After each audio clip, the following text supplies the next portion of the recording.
के समक्ष। देखिए जनगणना से पूछे जा रहे हैं, आबादी से पूछे जा रहे हैं और आर्टिकल्स पूछे जा रहे हैं। तो मैंने आज 3 यहाँ पर रखे, एक तो जनगणना रख दी, एक आबादी रख दी, वृद्धि दर रख दी, आर्टिकल्स रख दिए, ताकि आप लोग इसमें कभी भी मार ना खाएं, कोई भी ऐसा क्वेश्चन ना छूटे जिसको आप कर ना पाएं। ठीक है, तो मैं डेली आप लोगों के लिए मेहनत कर रहा हूं और एक एक बेहतरीन क्वेश्चन छांट कर लेकर आ रहा हूं। यहाँ पर हम लोग बात करेंगे 2011 जनगणना के अनुसार सबसे कम आबादी वाला राज्य। सबसे कम आबादी वाला राज्य पूछा है तो जर्नली हम लोग यहाँ पर क्या लिख देंगे, तो बताइए जल्दी से इसका क्या आंसर होगा कि सबसे कम आबादी वाला राज्य क्या था, सिक्किम है। क्या है भैया, सिक्किम।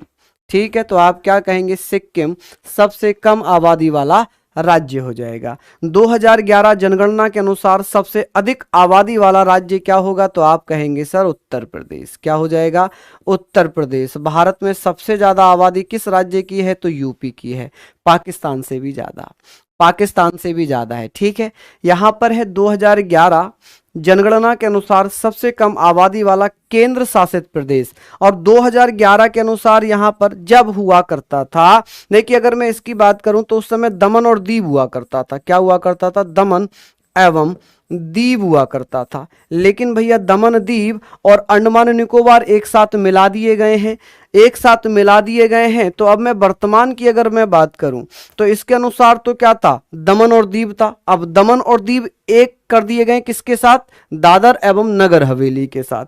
तो अब क्या कहेंगे सर, लक्षद्वीप हो जाएगा। क्या हो जाएगा, लक्षद्वीप हो जाएगा, केंद्र शासित प्रदेशों में जिसकी सबसे कम आबादी है। सबसे कम आबादी किसकी हो जाएगी, लक्षद्वीप की। लेकिन 2011 में लक्ष्य दमन और दीव हुआ करते थे, अब दमन और दीव क्या हो गए, दमन एवं दीव दादर नगर हवेली के साथ मिला दिया गया। किसके साथ, दादर नगर हवेली और दमन दीव, दमन दीव। अब इनको एक कर दिया गया, इनकी संख्या बढ़ गई है, लक्षद्वीप की कम है। अगला है 2011 जनगणना के अनुसार सबसे ज्यादा आबादी वाला केंद्र शासित प्रदेश। तो सबसे ज्यादा केंद्र शासित प्रदेशों में जो जनसंख्या है वो दिल्ली की है। किसकी है, दिल्ली की। अब यहां पर आता है जनसंख्या घनत्व, पॉपुलेशन डेंसिटी। तो ये भी बहुत अच्छे क्वेश्चंस हैं जो पूछे जाते हैं आप लोगों से। यहां पर पूछा है, एक बार सेशन को थोड़ा सा लाइक शेयर जरूर करें, कि 2011 जनगणना के अनुसार सबसे कम जनसंख्या घनत्व किस राज्य का है, सबसे कम, यानी कि माइनस में चल रहा है, माइनस में चल रहा है। तो आप क्या कहेंगे सर, सबसे कम किसका है, जनसंख्या घनत्व पूछा है, जनसंख्या घनत्व पूछा है सबसे कम, तो आप कहेंगे सर अरुणाचल का है। किसका है, अरुणाचल का कितना है बेटा, अरुणाचल प्रदेश में कितने, तो आप कहेंगे 17 व्यक्ति पर किलोमीटर स्क्वायर, यानी कि 1 किलोमीटर एरिया में लगभग 17 आदमी हैं। कितने, 17th पर्सन है। अब सबसे अधिक जनसंख्या घनत्व पूछा है तो आप कहेंगे सर कहाँ का है, बिहार का। बिहार में कितने हैं, 1 किलोमीटर में 1006 पर्सन पर किलोमीटर स्क्वायर, यानी कि 1 किलोमीटर के एरिया में 1106 व्यक्ति निवास करते हैं। तो सबसे ज्यादा किसका हो जाएगा, बिहार का हो जाएगा। ये क्वेश्चन बहुत सिंपल दिख रहे होंगे, लेकिन जब हमारा एग्जाम होता है ना तो हम वहां पर भूल जाते हैं ये सारी चीजें, वहां हमारा सारा दिमाग गायब हो जाता है। चलिए, 2011 के अनुसार भारत की सबसे कम दशकीय वृद्धि दर वाला राज्य, मतलब 10 सालों में, 10 इयर्स में सबसे कम वृद्धि किस राज्य में हुई है, तो आप क्या कहेंगे भैया, सबसे कम वृद्धि पूछी है। तो आप लोग जल्दी जल्दी से बताइए कि सर इसका क्या आंसर होगा।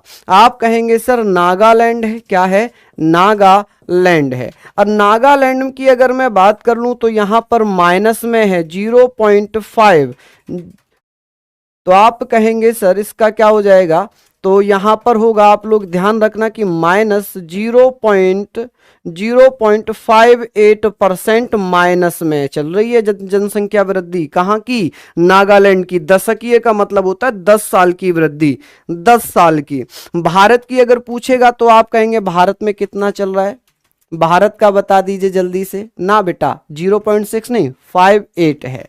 ठीक है। अब यहां पर मैं बात करूं लगभग में लिख सकते हैं इसको 0.6। ठीक है।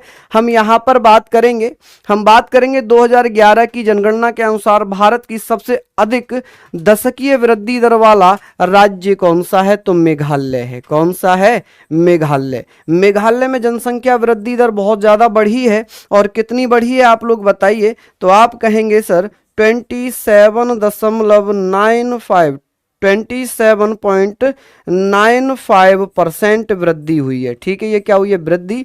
और ये क्या हुआ है? डिक्रीज। नीचे का मतलब होता है कम होना, ऊपर का मतलब होता है वृद्धि।